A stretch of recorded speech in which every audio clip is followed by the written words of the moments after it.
মোসাম্মদ খাদিজা বেগম, গ্রাম গাঙ্গুলিয়া, ডাকঘর খেদাপাড়া, থানা মনিরামপুর, জেলা যশোর। আমি গাঙ্গুলিয়া মাইক্রো ওয়াটার শেডের একজন সহসভাপতি। আমার জীবনটা খুব বিবাহের পর থেকে একটু কষ্টে কেটেছে। স্বামী অসুস্থ থাকার কারণে সংসারে নানা রকম অভাব অভিযোগ হয়েছে। যখন পরিবারের আর্থিক অবস্থা খুবই খারাপ, আমি আর সংসার চালাতে পারছি না, ছেলে মেয়েদের স্কুলের বন্ধ হয়ে যাচ্ছে স্কুল যাওয়া, তখন আমি চাষাবাদের সাথে যুক্ত হলাম। এখন চাষাবাদ করতে গিয়ে দেখি পানির অভাবে ফসল ভালো পাইনি। তখন আমার পাশে একটা খাল আছে, গাঙ্গুলিয়া খাল। তো আমি চিন্তা ভাবনা করলাম, খালটা অকাজ পড়ে আছে, খালটা যদি পুনরায় খনন করা যায় তাহলে খালে সারা বছর পানি থাকবে এবং এখান থেকে পানি নিয়ে সারা বছর চাষাবাদ করা যেতে পারে। খালটা সফল ফর IWRM প্রকল্পের আওতার মাধ্যমে এই খালটা খনন করা হয় এবং এই খালটা খনন করার ফলে সারা বছর এই খালে পানি থাকে। সেখান থেকে পানি নিয়ে আমি সারা বছর চাষাবাদ করি। শুধু আমি না, খালের পাড়ে যাদের যাদের জমি আছে তারাও সারা বছর চাষাবাদ করে এবং বছরে আগে 2টা ফসল পাতাম, এখন এখান থেকে আমরা 3টা ফসল করতে পারি এবং ফসলগুলো খুবই ভালো হয়।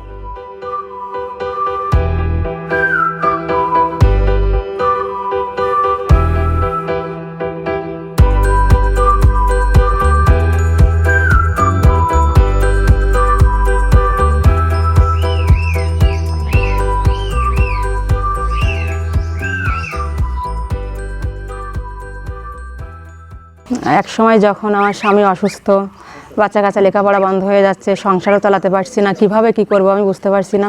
বাইরে যে কোনো একটা কাজ করতে হবে আমি বুঝতে পারলাম, কিন্তু বাইরে বেরোবো, মহিলা মানুষ, লজ্জা পেতাম, পরিবার থেকে অনেক বাধা সৃষ্টি হতো। তারপরও এক সময় স্বামীর সাথে সব কিছু শেয়ার করে উনি প্রথম রাজি হতো না, পরবর্তীতে উনি আমাকে সাপোর্ট করে। তার পরবর্তীতে আমি এই যে সফল ফর IWRM প্রকল্পের এই দিদিদের মাধ্যমে ওনাদের সাথে বিভিন্ন জায়গায় ট্রেনিং এবং বিভিন্ন মিটিংয়ের মাধ্যমে ওনাদের সঙ্গে যোগদান করি এবং ওনাদের সাথে পরামর্শ করে কিভাবে চাষাবাদ করতে হয় সেটা করে আমি কৃষিকাজে যুক্ত হই এবং সেখান থেকে আমি খুবই লাভবান হই। কৃষিকাজ করে আমি তারপর থেকে একটা আশার আলো দেখতে শুরু করি এবং সেখান থেকে আমি জানতে পারি কিভাবে কি করে চাষ করলে অল্প খরচে বেশি লাভবান হওয়া যায় এবং তাদের ট্রেনিংয়ের প্রশিক্ষণের মাধ্যমে আমি বিভিন্ন ফসলাবাদি উৎপাদন করি।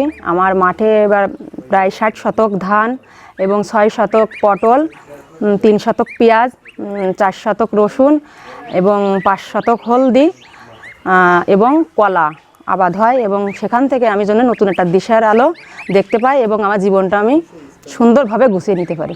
সংসারে নিত্য প্রয়োজনীয় যেমন দাম, তেমনি আমার সংসারটা তো ঠেকাতে হবে, বাচ্চা কাচ্চা পড়াশোনার খরচ আছে। আমি বাড়ির আঙিনায় বিভিন্ন ধরনের সবজির আবাদ করি, সেখানে আমার টমেটো, পালং শাক, ধনিয়া পাতা, মূলা, এই আরও অন্য বিভিন্ন রকমের সবজির, লাল শাক, পালং শাক, এগুলো আমি লাগাইছি। এখান থেকে যে ফলনটা আমি পাই সেটা আমি আমার নিত্য প্রয়োজনীয় রান্নার কাজে ব্যবহার করি এবং বাকিটা সেগুলো আমি বাজারে বিক্রি করে কিছুটা টাকা পাই, সেটা দিয়ে আমি সংসারে বাড়তি একটা খরচ চালাই। যখন আমার স্বামী অসুস্থ হয়ে পড়ে তখন তো কোনো বাড়তি আয় ছিল না, সেলাই মেশিনের কাজ করে অল্প কিছু টাকা হতো, 3-4 হাজার টাকার মতো, সেটা দিয়ে সংসার চালাতে খুব কষ্ট হয়ে যেত।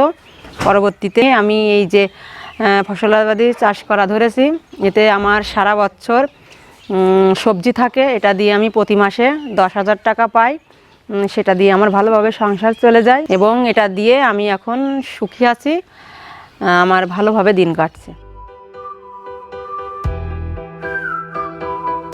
আমার স্ত্রী সংসারে যত আয় উন্নতি এবং সব কিছুর বিষয়ে ওইটি জানে। আমরা ক্ষেত খামারে যা হয় তা আমরা দুজন পরামর্শ করে সংসারে খরচ করি। আমার স্ত্রী, আমার সন্তান নিয়ে আমরা সবাই সুখী আছি ইনশাল্লাহ।